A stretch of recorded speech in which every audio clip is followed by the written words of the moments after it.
I still remember the smell of cinnamon and pine that filled the house that December evening, the kind of scent that makes you feel like everything is exactly as it should be.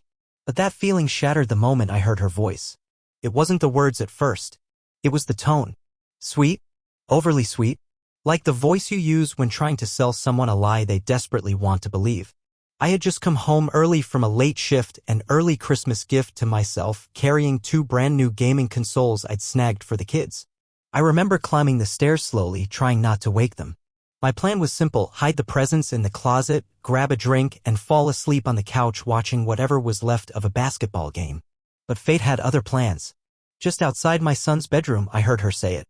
"Your real father is Uncle Joel." I froze mid-step. The boxes nearly slipped from my hands. The consoles. The ones I'd worked overtime to afford. The ones I bought for my sons. But apparently they weren't mine. Not biologically, anyway. I pressed my back against the hallway wall. I didn't want to believe what I was hearing, but every word that followed dug deeper into the truth I hadn't known I was living in. Joel? My best friend. My groomsman. My so-called brother in everything but blood. Apparently, he was more blood to my sons than I was. "You boys will always love him, I know," my wife, Lena, said in that same syrupy voice. "But Joel is your biological father. He's wanted to tell you for years." "No, that can't be true," came Nathan's voice, shaky, confused. "Dad's been there for everything. He taught us to ride bikes. He coached our little league team. He's Dad." I clenched my jaw. My hands gripped the boxes tighter, plastic creaking beneath the strain. I wasn't even breathing. Lena laughed softly, the way she does when she thinks she's the smartest person in the room. "Joel couldn't be around because of his work. Being chief of surgery isn't exactly a 9-to-5 job." "But why now?" my other son, Noah, asked. "Why tell us this now?" "Because next month," she said, her voice lowering, "the house will be paid off. My lawyer and I have already got everything set up. After Christmas dinner, we're telling everyone the truth. I get the house, the boys, everything. Then Joel and I can finally be together like we should have been from the beginning." There was a long silence. I imagined them sitting there, stunned, confused, betrayed. Join the club, I thought. Then came the final blow. Does Dad know?" Noah asked. "Of course not," Lena snapped, laughing again. "He's always been so trusting. So easy to control. That's why Joel picked him. He's perfect." She stopped herself. But it was too late. My world tilted on its axis. All the puzzle pieces I'd been too blind to assemble were suddenly clear. Joel's job referrals. The contracts with his hospital. The business advice that always seemed to benefit him more than me. I thought I'd been climbing the ladder on my own. Turns out I was just climbing a scaffold someone else built for my fall. I walked away from that door in silence. Decades of coaching baseball gave me the kind of stealth you learn stealing second base with a full count. I didn't make a sound. The consoles went into the closet, just not for the reason I'd bought them. I wouldn't be wrapping them that night. I wouldn't be staying the night at all. I sat down in my study and opened the file drawer where I kept the deed, the mortgage paperwork, everything. Lena had said she'd get everything in the divorce. Not if I moved first. My phone was already in my hand before I realized what I was doing. I opened a secure message thread. Typed, "Need to meet. Urgent. It's about Joel. Same place. R." I sent it to Detective Lauren Reyes, someone who'd been chasing corruption in the healthcare industry for nearly a decade. She once told me Joel was too clean, too careful. Now I understood why she could never pin him. She was chasing the wrong man. Because the real fall guy was me. The diner hadn't changed in 20 years. Same cracked booths patched with duct tape. Same burnt coffee served in chipped mugs. Same neon sign outside flickering between open and pen like it couldn't quite decide whether to commit to honesty. It was the kind of place where time stood still, perfect for conversations that had no business being remembered by anyone. Detective Lauren Reyes slid into the booth across from me, her badge nowhere in sight, but her eyes sharp enough to make it unnecessary. She looked at me like she already knew. "You look like hell, Ryan." I didn't bother denying it. "Wait until you hear why." I slid the manila folder across the table. Inside were copies of every medical supply contract I'd ever signed between my company and Central General Joel's hospital. Every bonus I'd earned, every glowing review that had moved me up the ladder. I'd laid it all out in order, page by page. My life's work now kindling for the fire I was about to light. "Pay close attention to the pricing structure," I said. She flipped through the pages, fast but focused.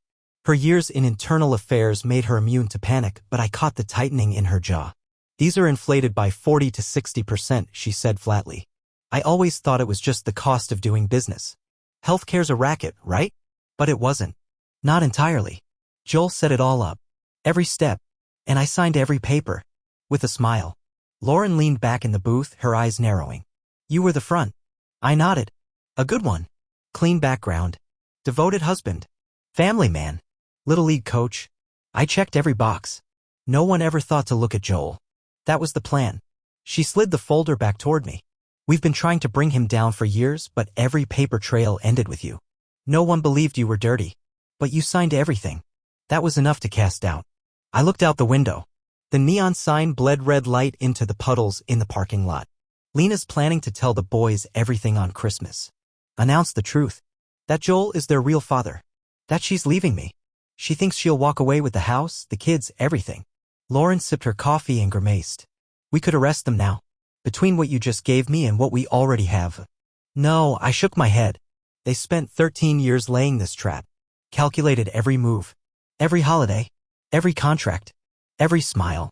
I owe them the same courtesy. She studied me. You're planning something. I'm not going to just walk away from the boys. I raised them. I coached them. I taught them how to fight fair. I'll be damned if I let them think Joel's some kind of hero. Lauren's face softened for a moment, just a flicker, and then it was gone. What do you need from me? Everything you've got on Joel and Lena. Every whisper, every paperclip, every offshore wire transfer. I'm going to build something. Something that lasts. Revenge. Legacy. I pulled out another document from my coat pocket. A printed confirmation from my attorney. Ever hear of an irrevocable trust? Lauren raised an eyebrow. You're moving fast. I have 9 days, I said. 9 days to burn everything they built and leave something better behind. The DNA testing clinic smelled like bleach and loneliness. I dropped off the samples that morning, strands of hair from my son's hairbrushes collected like evidence at a crime scene. I told myself I didn't need proof. I knew the truth now. But I needed the facts, black and white, to back up what I already felt in my gut. I needed certainty. Not for court. Not for revenge. For clarity.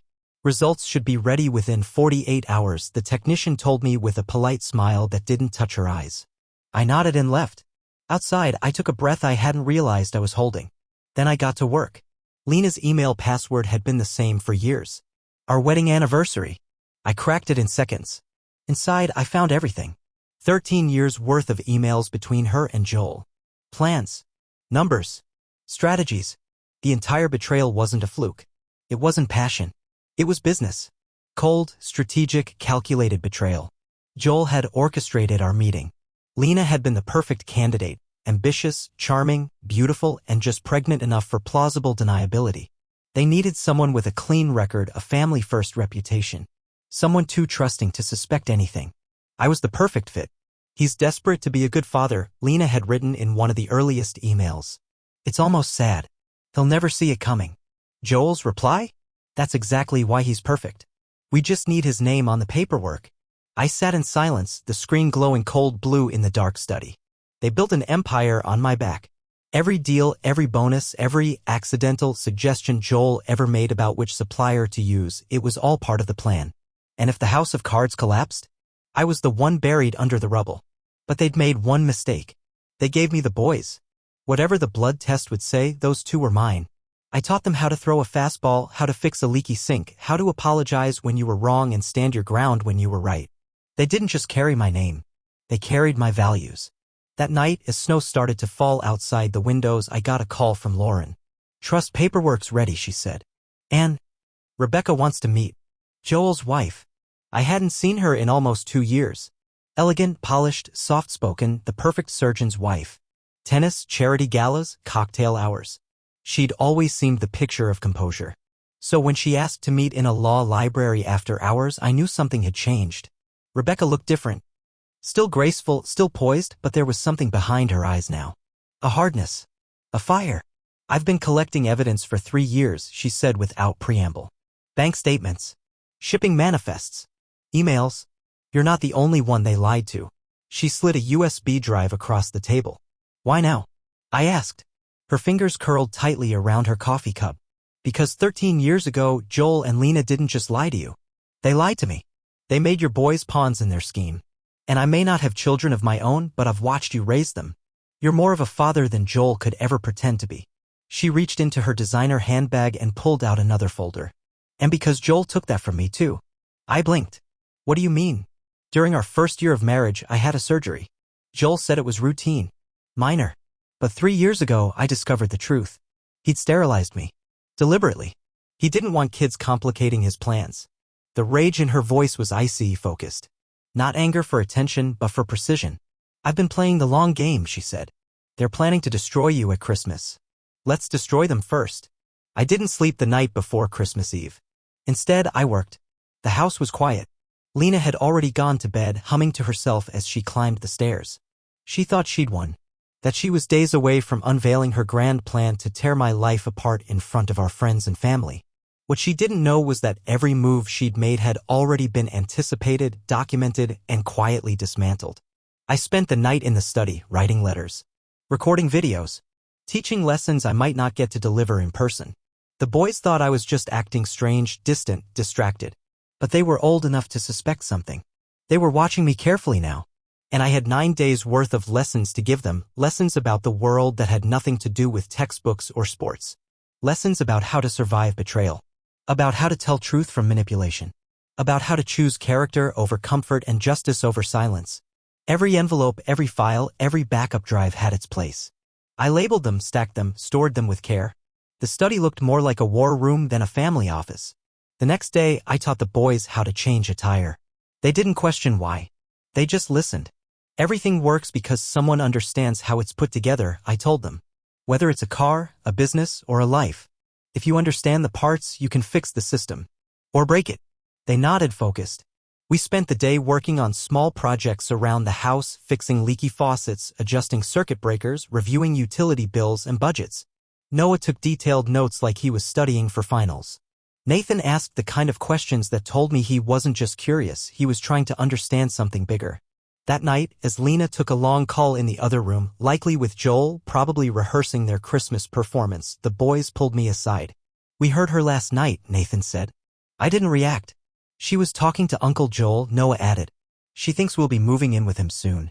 That you'll be gone. Nathan's jaw was set tight. She laughed when she said you wouldn't know what hit you. I let the silence stretch. Finally, I said, I'm glad you told me. She's wrong, Noah said, voice shaking. We don't want that. We want you. I nodded once. No theatrics. No speeches. Then listen carefully. There are things I need you to understand. Quickly. They sat down and for hours we talked. About trust. About manipulation. About how truth doesn't always come with justice and justice doesn't always come without sacrifice. They never once looked away. That night, after they went to sleep, I set up the final stage of my plan. The envelopes went under the tree. One held the DNA results, confirming what I already knew. Biologically, Joel was their father. But I didn't stop there. I added photos, notes, memories, evidence of love that can't be faked by blood, birthday parties, camping trips, baseball tournaments, science fairs, all the things that made us a family. The second envelope was a hammer. Inside, the full investigation. Financial records, emails, audio files, every transaction Lena and Joel thought they'd hidden now compiled into a damning timeline of betrayal. The third held the trust documents. The house, the accounts, the investments, all legally sealed and protected for the boys. Untouchable. Conditional. Structured with so many safeguards it would take a battalion of lawyers a decade to unwind. I even included rejection letters from banks and brokerages freezing Lena and Joel's personal accounts thanks to the fraud I had exposed. On top of the envelopes, I placed one final sheet of paper. Just a single sentence. The truth is both a gift and a burden. Choose wisely. Then I picked up my packed bag, walked down the hallway one last time, and paused at the display case. The boys' trophies. Ribbons. Awards. Proof that character was built moment by moment, day by day. Not in blood, but in choice. I stepped out into the cold just before dawn, the air sharp with winter's breath. I didn't look back. The Barcelona cafe was warm with morning sun, its tiled floors echoing with soft conversation and clinking cups. 6 years had passed, and the city had become a place where no one knew my name, which suited me just fine. But the woman across from me knew everything. Lauren Reyes, now Special Agent Reyes, sat in a tailored blazer, her badge clipped prominently to her belt. She didn't need it today. The leather folder she slid across the table carried all the authority she needed. You deserve to know what happened, she said. I took a sip of my espresso and nodded for her to continue. Sarah, sorry, Lena found the envelopes at 6:07 a.m. Christmas morning. We have timestamped footage. She went for the tree first, probably expecting to swipe anything I'd left behind. But when she saw the folders, she screamed. Lauren smiled slightly. The neighbors heard it 3 houses down. She called Joel 17 times in 20 minutes, she continued, pulling out phone logs and security stills. But he had bigger problems. The FDA had just launched surprise raids on 3 of his hospitals. Someone sent them a full file of documentation on counterfeit medical equipment. Guess who? Rebecca, I said quietly. Lauren nodded. Perfect timing. She didn't just burn the house down, she handed out torches. I watched the photos. Lena panicked. Tear-streaked. Slumped in the kitchen, trying to salvage her plan. And then the boys came downstairs. They found the envelopes. Read everything. It took them an hour, Lauren said. No tears. Just silence. Then Nathan looked at his mother and said, a real parent protects their children. Dad did. You didn't. I looked away. The lump in my throat was unexpected. Noah followed up, Lauren added. Dad taught us to measure people by their choices, not their DNA. It was everything I had hoped they would understand and feared they never might. She told me how Lena tried to spin it, tried to cry, to manipulate. But the boys didn't budge. They told her they wanted nothing to do with Joel, that their father had already left the only inheritance they needed, integrity. That night, Lauren continued, she was in FBI custody. Joel was escorted out of surgery in cuffs. The boys stayed at the trust-protected house. I was assigned temporary guardianship until they turned 21. And Rebecca, oh, she wasn't done.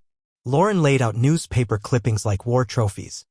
Chief surgeon arrested in medical fraud ring. Charity foundation linked to international smuggling. Whistleblower's sons break silence. Rebecca held a press conference 2 days later, Lauren said. Laid it all out. Timelines. Emails. Hidden accounts. And then she unveiled the Baker Protocol. I raised an eyebrow. What's that? It's what they're calling the new international standard for medical device verification. Ethan developed it. He's leading the ethics board at Johns Hopkins now. Noah, or Adam as he goes by professionally, is a prosecutor with the DOJ, specializing in healthcare corruption. Lauren smiled like a proud aunt. They both graduated valedictorians. Never dipped below a 4.0. Your videos? They still watch them before every big decision. She pulled out her phone and showed me a picture, the old study in our house, now a museum. Frames on the walls. A plaque, the integrity room. My birthday videos played on a loop. The boys never reopened contact with Lena, Lauren said. She wrote letters after her release, long ones. They responded with their college essays. Both wrote about learning the difference between blood and love.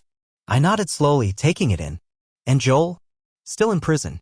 Parole denied after your son submitted new evidence. Joel tried rebuilding his black market network behind bars. He'll die in federal custody. And Rebecca? I asked. Remarried. Runs the largest patient advocacy watchdog group in the world now. Offices in 12 countries. Your boys serve on the board. They've dismantled 6 international fraud rings so far. Lauren leaned in slightly, lowering her voice. You gave them something no one else could, Ryan. Not just protection, purpose. I reached into my coat and pulled out 2 photos. I just printed them that morning. My granddaughters. Both named Joy. One from each son. I've never met them, I said softly. But I know they're being raised right. Lauren studied the photos, then looked back at me.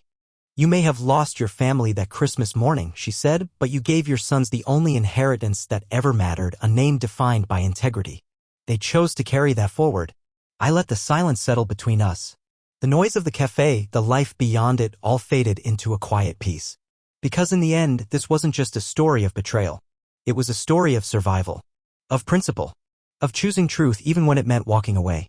Lena and Joel had played the long game. But so had I. They wanted to break me. Instead, I built something unbreakable. A legacy written not in blood but in character.